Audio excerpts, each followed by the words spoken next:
Hello दोस्तों, केम छो? बधे मजामां? तो आज तो पिज्जा नो प्रोग्राम छे अने मारा काका अहींया बैठा छे। मारा दादा आवे हाथ लईने आवे छे। हमारा पिज्जा बनवाना छे। हालो तमने बतावुं। जो आ पिज्जा छे आने रवाना पिज्जा कहेवामां आवे छे। એટલે ઓમ તો આમાં બધી વેજીટેરિયન જ હોય છે। એટલે આમાં પહેલા સોસ લગાવવાનો હોય છે।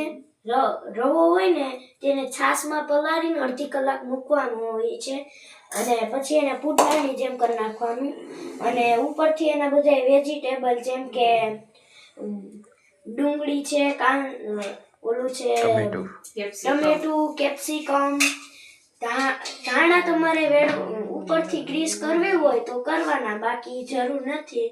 એટલે આજ તો મજા આવી જશે કારણ કે પિઝાનો પ્રોગ્રામ છે। આ વ્લોગ અહીંયા પતાવીએ। જય શ્રી કૃષ્ણ।